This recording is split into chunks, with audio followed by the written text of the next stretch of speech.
Hey guys, what's up? Rich, Thrill the Treasure here. Good evening. And I want to get out a video. Kind of late here in Indiana. It's almost 1 o'clock in the morning, but I was up watching Gypsy's Kiss, their awesome Friday show. And then when I got done with that, the kids wanted a movie night. So we did a movie night really late. And so here I am. So nice to see all you guys. First off, I want to thank you real quickly for well, actually, I'll get to that after this. Let me do this first. Okay. I'm going to start doing these real quick about the winner on the contest. Okay. The winner of the last video contest is Anon. And Anon, I've seen you in a lot of different comment sections. I know you're really vocal and really give back a lot to the community and all that stuff. So I'm really happy that it was you that won it. Excited.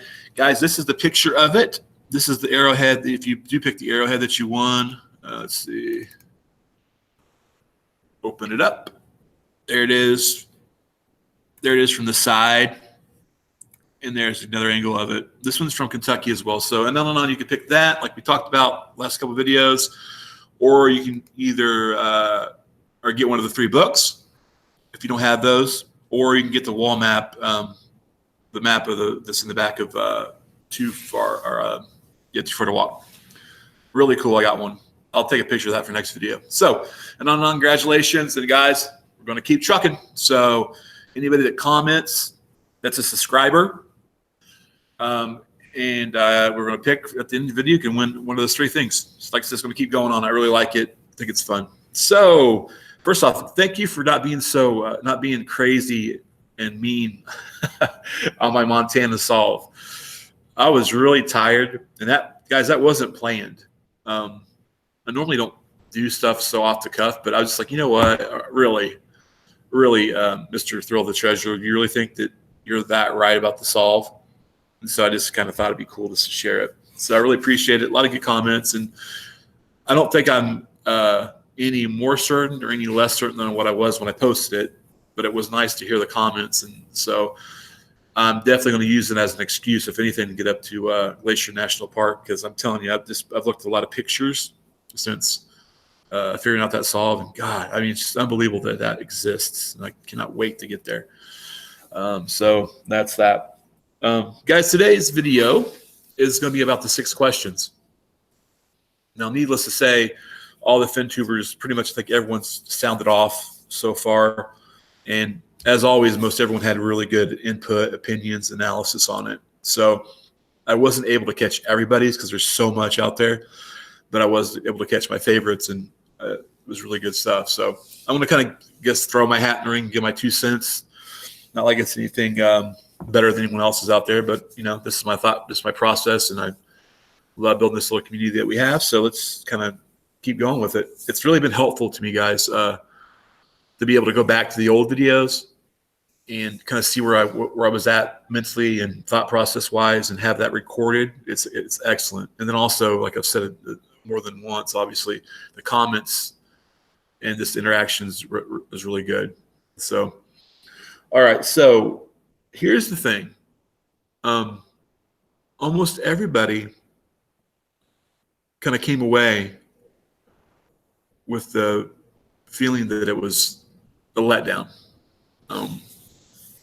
And really, when I first read them, I actually saw them on YouTube because they posted on YouTube first, if you guys remember.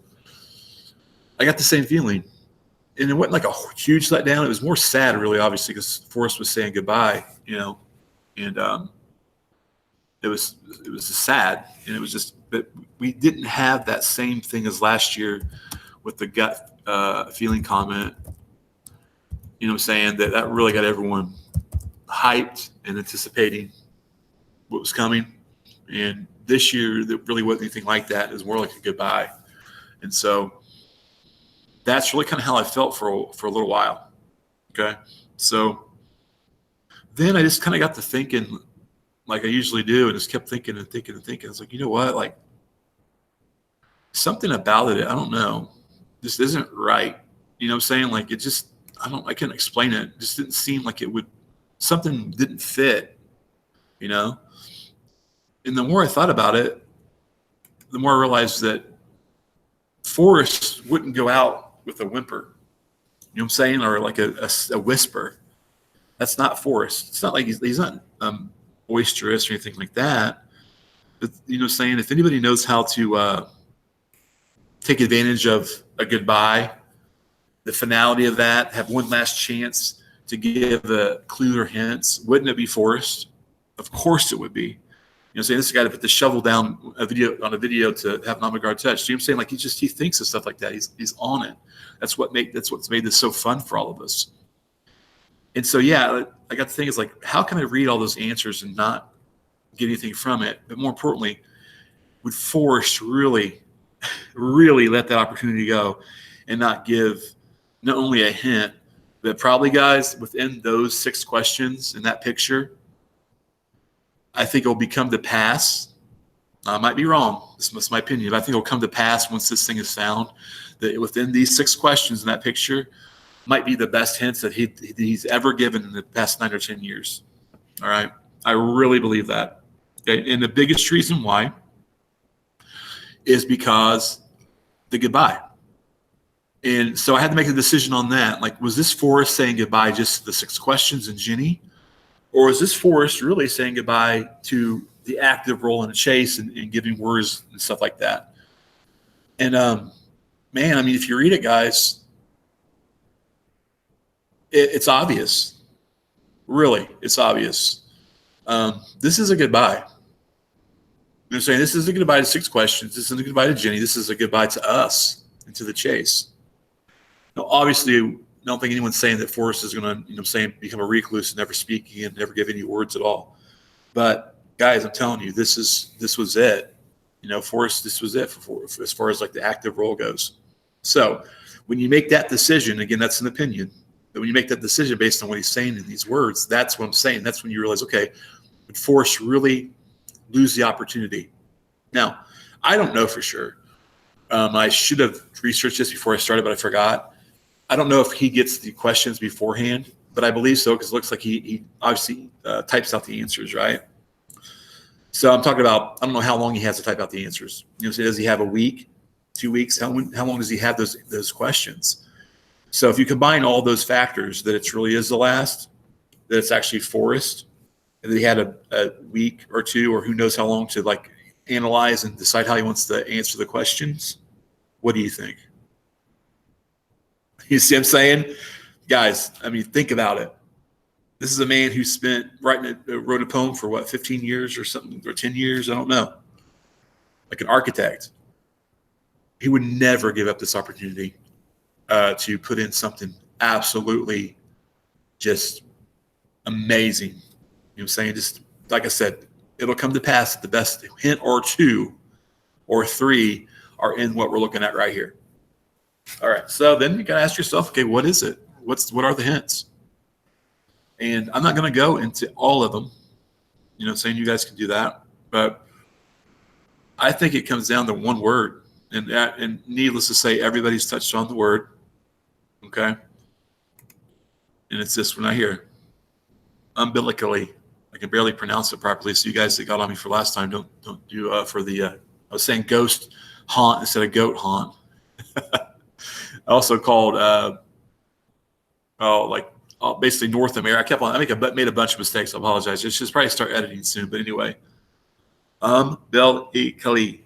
That was on purpose, guys. But anyway, this word is amazing.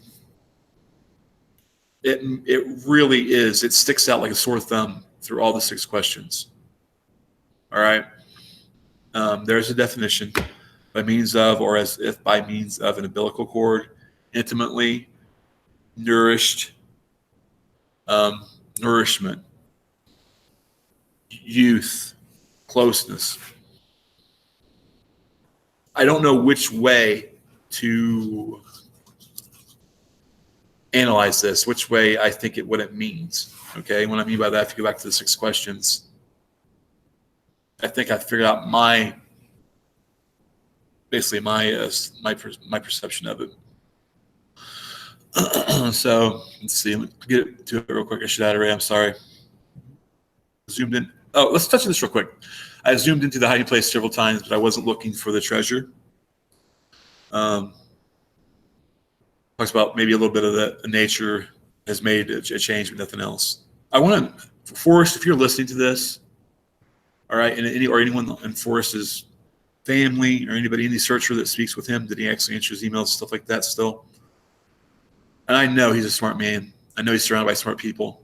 But you realize, doing this on Google Earth and his Gmail account, it would take one phishing hack and clicking on one link to be infiltrated really quickly and to get into Google Earth and see what locations he's picked. And it'd be easy to see what places he went to multiple times. All right, so Forrest, make sure that no one ever steals your computer. Make sure it's encrypted, and needless to say. And again, I'm sure you probably this done, but I had a real gut sinking feeling when I read this right here.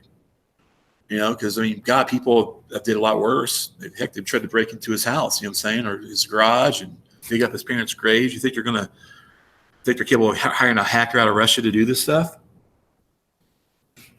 So that's a little bit of that. Kind of start on the sidetrack of that. But yeah, make sure, Forrest, that you title that up, okay? Let's see. Let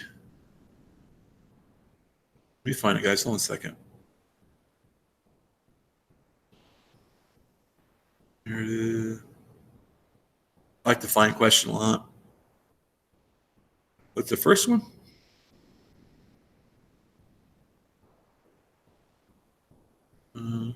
That's 1, 2.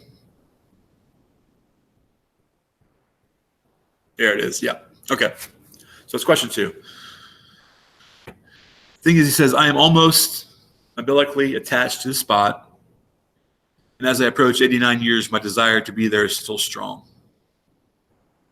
So the way he frames that, with the 89 in the back and the umbilically in the front, I'm going to lean more towards youth than nourishment. All right. Now that might be a stretch, you guys. You know what I'm saying? But something about the umbilically makes me think of young. Okay. So what I'm saying is, can you see yourself using that word for a place that you found after the age of 60? I can't. I cannot. And I watched Gypsy Kicks tonight, like I always do. They're awesome. And I know Toby had said that he mentioned something. The kids were running around, but how he could use it to describe, saying his more recent living areas where it's became a home. But I don't know. I really don't know. That's such a strong word to me.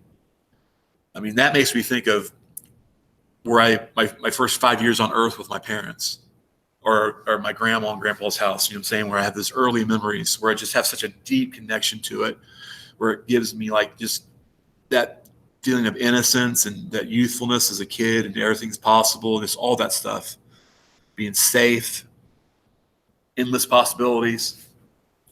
That's kind of what I think about when I think about this word. I don't think about living in an area for 15 years and having success as an adult. You know what I'm saying? I don't know. And again, he frames it from youth to 89, so there's a range there. So this really affected me, guys. God, and I wish it didn't, right? Because, as you guys know, I'm in Montana for one. I'm down in Colorado and New Mexico on another. And I'm not one that jump around and have a million solves either. I don't. Not every other thing that I analyze makes me go to another state. So that tells you how strong this is to me. This is really making me think. We're talking a couple scenarios, in my opinion. All right, if my opinion is correct. Fishing Bridge, Yellowstone, guys. We're going back up to Wyoming. You know what I'm saying? Like that area, Montana, like, oh my gosh, is it really possible? You know what I'm saying? Is it that Yellowstone? Is it the early years in Yellowstone? Fishing Bridge. What's funny about that to me is that it's hard to believe, but Fishing Bridge, that area was my first place I looked. And maybe that's kind of common, I guess, because that's the first place because when he was a kid. But I was fascinated about the cave. I think it's Mummy Joe and just that whole area. So that's a possibility for the youth, okay? Secondly, I've always strayed away from the multiple state location thing. Like each place is a different place. because I've heard, in my opinion, that clues 2 through 7 or 8 or whatever, 9. I mean, what you think there is, but I know how many there are in my opinion, but they go right past them. You know what I'm saying? So I think the only way that works is if it's just clues 1 and 2. Okay, so maybe it starts in Texas.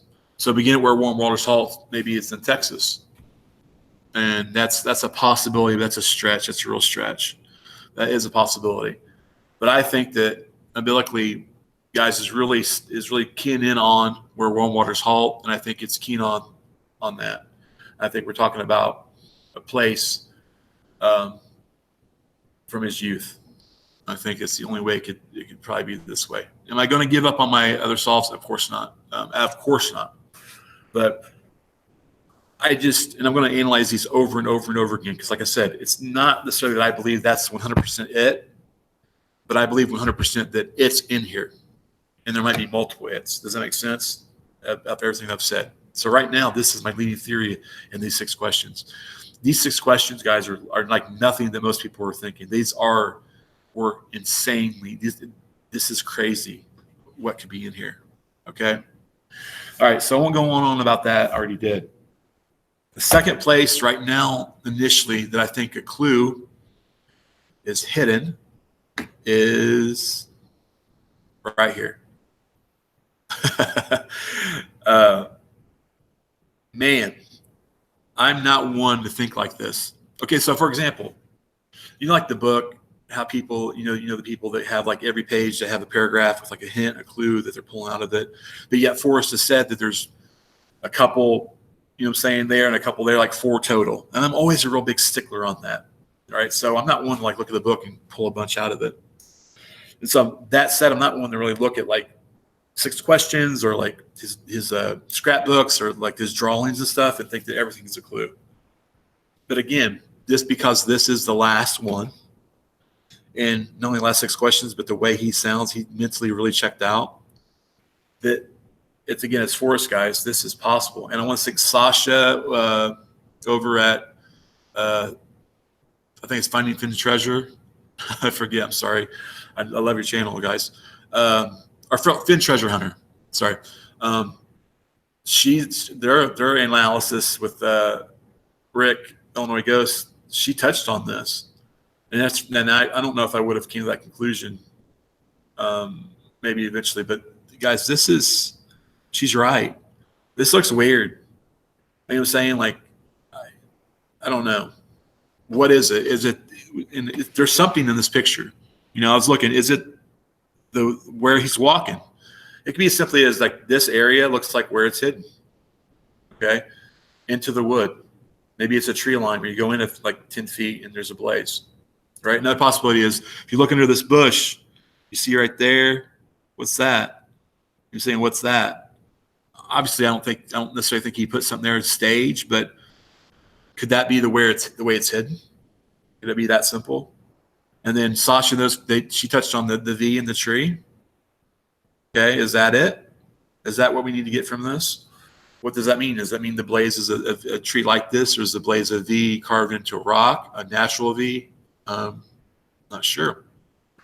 So I've just started to look at this. I'm going to continue to look at it.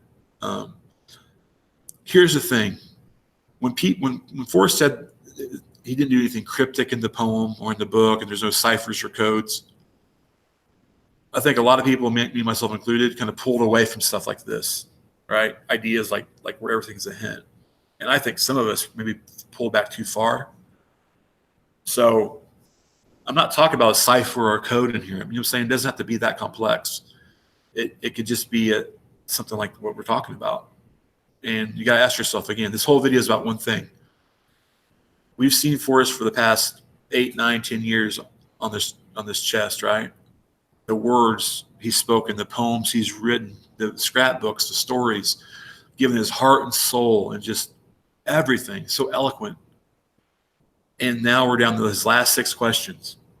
His last ever situation where he has the opportunity to give words. What do you think he would do? That's all. That's it. And I think we all know in our heart what he would do. And that's why I think that within these there's some really, really good stuff. When that chest is found, we'll be able to go back to this. And this is where we'll see a couple, 2 hints, maybe 3 that we'll be like, man, those were it. That was the best hints we got, that 9-year stretch. Okay. All right, guys, I think that's really about it. I want to make sure I don't have anything up here. Yeah, I showed on umbilically. I know someone had said that he'd use it other times, and when I go to Terry Scant, it doesn't pull up anything. So if he hadn't used that word before, that makes it even more of a possibility that could be the clue to where warm water, or the hint to where warm waters halt. Give me some input on that, guys. Not saying that Terry Scant's perfect, but I don't know where else he would have used it. So let's close that out. What's we got? We got Willie. We already covered that. Cutie. Went over 6 questions. Let's see. What's this? Oh, okay, guys. I did this last time. So anybody that, if it's too long, click off. I'm going to do something really, really quick that's pretty cool. You guys know my Montana solve is the silly part of it was the home of Brown is Cleveland, right? The Cincinnati or the Cleveland Browns. I've seen Forrest put his finger up one time. Okay, and if anyone else has seen him put it up another time, let me know when he's speaking. I've seen him do it one time, and that's in the video where he talks about running the question on if you run a vehicle to hide the chest. If you go back to my video on if it's in New Mexico, I highlight that video. Watch it. He sticks his finger up to make a point. So anyway, I mean, that's in the back of my mind. I'm not thinking about it. I was watching this video the other day. This is after my Montana solve video. Watch this real quick and listen. The other thing is that Toledo's in Ohio, and there's Cleveland. We've got Cleveland, New Mexico. Is that a club? Is that a club? Are they ready to go? Okay, guys, what is that? You know what I'm saying? Trust me, I'm not that excited about it. But maybe, you know what I'm saying? Like, it's just weird. What is he? You know what I'm saying? Why do you make a joke about that being a clue? I want to pull it up here so we can kind of read what it said, like read it. 1 second. Where'd it go? Okay. Yeah. So then he gave me another clue. I was talking about where are you buying the treasure? Where are you burying the treasure? And Forrest said, Doug, I just want to point out something. Have you ever heard me use the word bury? Which we know he has, but I love how he acts like he hasn't. Anyway, the other thing is that Toledo is in Ohio, and there's Cleveland, and we got a Cleveland, New Mexico. All right, and then Forrest just makes this interesting comment about it being a hint or a clue. I want to point out something. Have you ever heard me use the word bury? Yes, we have, Forrest. The other thing is that Toledo's in Ohio, and there's Cleveland. Fingers gonna come up. Looks down. Is that a club? Finger up. Guys, just some food for thought. Is Forrest doing what he does and giving us the answer right in our face? Look at that smirk right there. I stopped it on. I don't know. You all know I think Cleveland's a stretch, but in the home around, man, that's something interesting. All right, guys, I've rambled on way too much. I hope it was worth your while, entertaining as always. Again, congratulations and on and on. I'm going to let you pick what you want, the arrowhead, one of the books, or the wall map. And, guys, I will catch you in a few days. All right, thanks for watching. Appreciate you guys.